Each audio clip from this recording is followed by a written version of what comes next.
This is the story of how an elite, heavily armed security perimeter, carefully constructed to project absolute royal supremacy, can be entirely dismantled by a single radio transmission before a motorcade even reaches its destination. In less than 24 hours, the tinted windows of a royal convoy transform from the ultimate symbol of Queen Camilla's institutional triumph into a glass cage of her most terrifying public humiliation.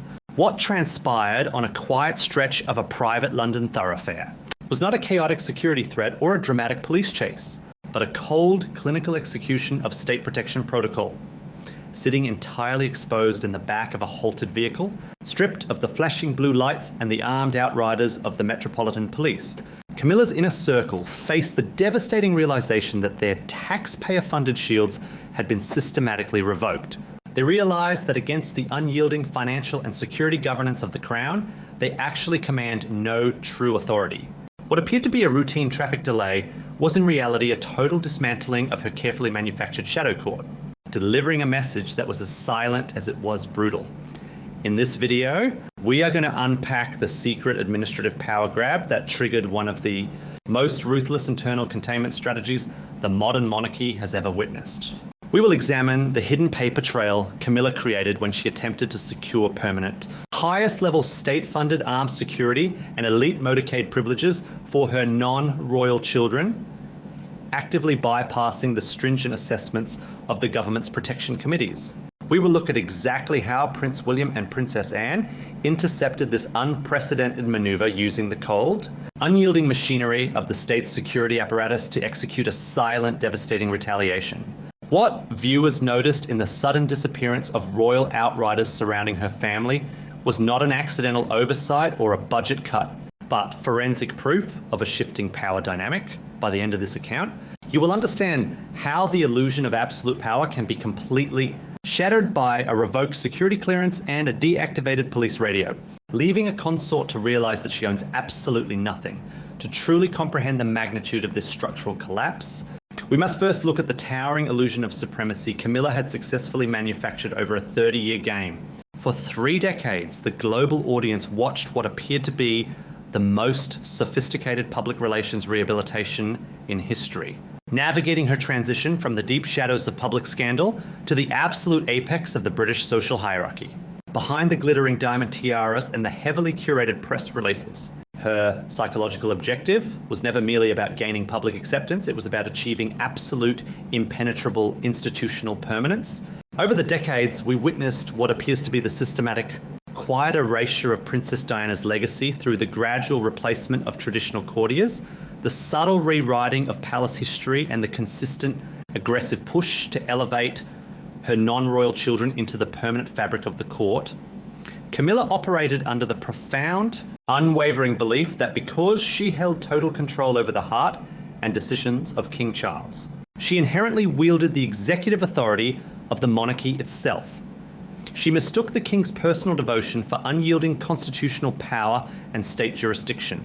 Throughout the transition of the reign, she navigated her elevated position with a staggering level of confidence, building an empire of influence surrounded by an expensive public relations apparatus. This echo chamber convinced her that the public had forgotten the past, and that the institution was finally hers to reshape. She felt entirely untouchable, assuming that the heavily armed officers standing outside her door were a permanent inheritance rather than a temporary state provision, right up until the moment the trap snapped shut. The trigger for this unprecedented internal war occurred as the palace began navigating the highly classified, long-term security logistical planning for the new reign, recognizing the inherent fragility of her position as a consort, and facing the stark reality of the king's ongoing health vulnerabilities. Camilla was gripped by a sophisticated form of commercial and social desperation. She knew perfectly well that her access to state-funded luxury and, crucially, her access to taxpayer-funded armed protection was tied entirely to the lifetime of her husband. Driven by the survival panic, Camilla attempted a breathtaking secret administrative maneuver designed to secure a permanent security fortress for her bloodline before the window of opportunity slammed shut. Behind closed doors, she quietly directed her private office to submit a series of highly confidential, urgent directives to the Executive Committee for the Protection of Royalty and Public Figures, the government body responsible for assigning armed police to the royal family. The paperwork contained an extraordinary demand. Camilla attempted to use the sovereign's name to mandate permanent, round-the-clock Tier 1 armed security details for her son Tom and her daughter Laura. This level of protection, which costs the British taxpayer millions of pounds annually, is strictly reserved for the monarch and the immediate working heirs of the bloodline. This was not a simple request for event security, it was a calculated hostile takeover of state resources. Camilla was attempting to embed her private loyalists into the permanent, taxpayer-funded security architecture of the state, ensuring that even after Charles was gone, her family would possess independent, untouchable physical authority, effectively creating a rival court that travelled with the exact same prestige as the sovereign bloodline. Camilla fundamentally believed that if the paperwork claimed it was the king's direct wish, the committee would simply rubber stamp the request, assuming that a sovereign's shadow could override the unyielding forensic rules of state funding. What Camilla did not anticipate was that the administrative machinery she was attempting to manipulate was being forensically monitored by the ultimate gatekeepers of the crown. While she was busy projecting power through her public relations operatives, Prince William and Princess Anne were quietly protecting the perimeter. When William inherited the Duchy of Cornwall and assumed his role as the Prince of Wales, he also assumed a profound overarching responsibility for the financial integrity of the royal family's private contributions to state security. William is a man who carries the silent, enduring grief of his mother's tragic, highly public vulnerability, coupled with a fierce, unwavering instinct to protect the future of the crown for his wife, Catherine. Catherine has offered nothing but uncomplaining sacrifice to the institution, living under the intense, suffocating pressure of a global threat matrix without ever demanding unauthorized privileges for her own extended family. For William, the allocation of armed police is a matter of life and death, a sacred state provision that must never be exploited for personal vanity. When Camilla's unauthorized security demands bypassed the standard threat assessment protocols and were routed for final financial validations, they triggered an immediate, highly classified security alert that landed directly on his desk. Together with Princess Anne, who possesses an encyclopedic knowledge of royal protocol and state boundaries, William conducted a swift, silent audit of the security proposals. They uncovered the extensive metadata trail of Camilla's private office, attempting to pressure the police commanders under the guise of the king's health. They saw the staggering exploitation hidden within the logistical jargon and the precise, calculated attempt to siphon millions in state resources to manufacture a royal aesthetic for her stepchildren. The moral outrage within the bloodline was absolute, but in the upper echelons of the British monarchy, you do not retaliate with emotional screaming matches or leaked tabloid stories. You retaliate with weaponized restraint. The execution of their revenge was completely silent, turning the very bureaucracy Camilla tried to exploit into an inescapable physical quarantine. William did not confront his stepmother, nor did he spark a public scandal that would distress his father. Instead, utilizing his absolute authority over the royal estate's financial frameworks and his supreme advisory role to the protection committees, William dropped a bureaucratic guillotine. He quietly issued a strict internal directive to the Metropolitan Police Command: no unauthorized. Non-bloodline individuals were to receive taxpayer-funded motorcades or armed outriders under any circumstances. The retaliation culminated a few days later. Just as Camilla's family was preparing to attend a highly publicized high society event in London, believing her secret directives had been successfully processed, Camilla's son and his entourage climbed into a fleet of heavily armored royal vehicles, fully expecting a grand siren blaring procession through the capital. But as the convoy departed the secure estate and merged onto the public thoroughfare, the trap snapped shut with breathtaking speed. Without warning, the lead police outriders suddenly killed their sirens and deactivated their flashing blue lights. The convoy was abruptly commanded to pull over to the side of the road by senior protection officers acting under strict new operational orders. There were no flashing cameras, and there was no dramatic public scene. There was only the devastating reality of a blocked perimeter. The protection officers politely but firmly informed the Parker Bowles entourage that their threat assessment had been voided. The temporary royal insignias were physically removed from the windshields. The armed guards stepped out of the vehicles and secured the perimeter, not to protect the family, but to facilitate their immediate eviction from the state property. Camilla's family was informed that they were unauthorized to travel in royal, armored vehicles and were instructed to transfer into a set of standard unarmored civilian taxis that had been called to the side of the road. Simultaneously, on Camilla's private desk back at the palace, a thick manila envelope was delivered. Inside was her entire slate of security demands, cleanly stamped with an administrative denial from the Protection Committee, citing a lack of constitutional justification and a refusal of funding. Sitting in the suffocating silence of her office, surrounded by the physical evidence of her dismantled strategy, Camilla was forced to face the most terrifying truth of all. The billion-dollar public relations machine could not command a single police officer. Stripped of the physical machinery she thought she controlled, she realized that the aura of absolute protection she wore was an illusion. The Grand Motorcade had been severed with a single radio transmission. As the panic of total institutional containment set in, Camilla reached for the encrypted telephone, desperate to demand that King Charles intervene, entirely unaware that the silence waiting for her on the other end of the line would change the reading of everything. The heavy encrypted telephone receiver felt like ice against her ear as the secure line connected from the isolated quiet of her private office to the king's study. In the echoing, suffocating silence of the palace, Camilla presented her grievances with the breathless, practiced urgency of a woman whose entire physical and social fortress was suddenly in freefall. She laid out the humiliating roadside interception of her son's motorcade, the deactivated blue lights, the stripped royal insignias, and the devastating administrative blockade orchestrated by Prince William and the Protection Committees. She demanded an immediate sovereign intervention. She fully expected King Charles to summon the Metropolitan Police Commissioner overrule the Prince of Wales and reinstate the elite, taxpayer-funded armed outriders she had so carefully mapped out for her non-royal bloodline. For 3 decades, this exact dynamic had been her ultimate safety net.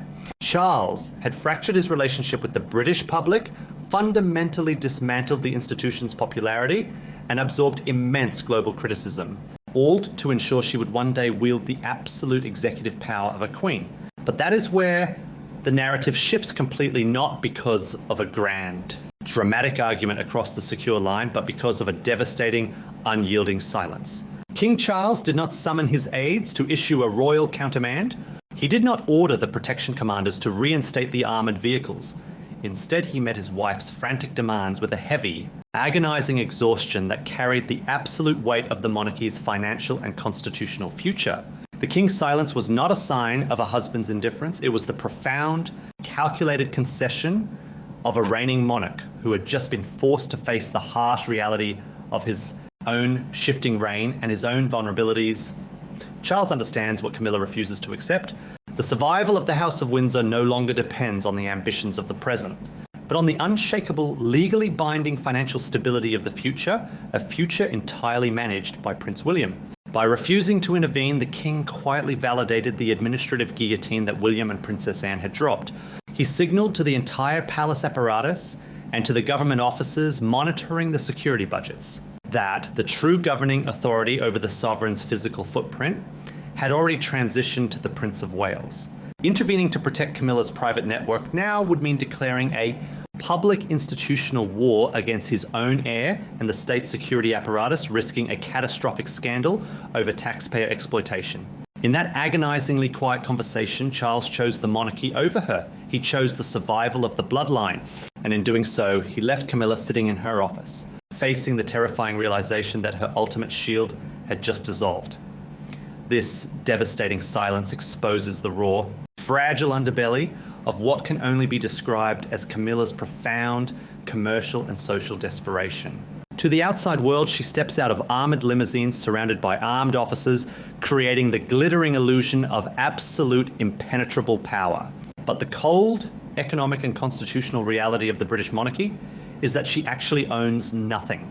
She holds no independent royal wealth, and she possesses no inherent authority over the Metropolitan Police. A Tier 1 royal security detail, complete with advanced tactical teams, armoured convoys, and heavily armed close protection officers, costs millions of pounds annually. It is the ultimate state-funded luxury, and it does not belong to her.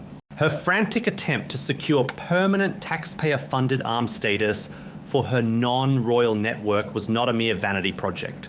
It was a panicked, calculated maneuver to build a legally binding, state-subsidized physical fortress for her family before the inevitable transition of the crown. She cannot afford to privately fund a security apparatus of this magnitude. Camilla knew that the moment King Charles is no longer on the throne, her institutional currency drops to absolute zero. She becomes entirely dependent on the financial and logistical grace of King William V. Her push to embed her son into the permanent security economy of the state was born out of a suffocating awareness that her time at the top is strictly finite. William's decision to execute a forensic audit and permanently void those security clearances was a masterclass in institutional containment.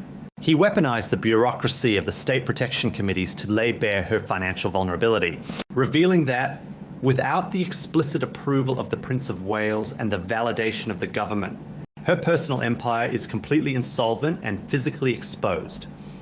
The deeper meaning behind this silent execution of revenge became highly visible later that evening.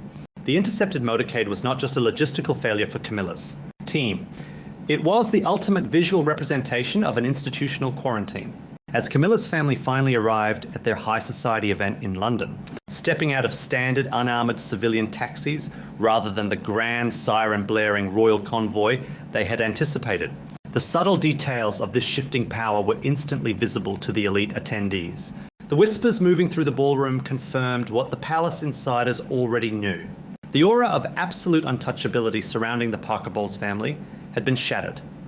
They had been successfully quarantined to the periphery, physically blocked from utilizing the sovereign's armor and relegated to the status of ordinary citizens. This is where the story shifts from the cold execution of containment to the undeniable restoration of the true order.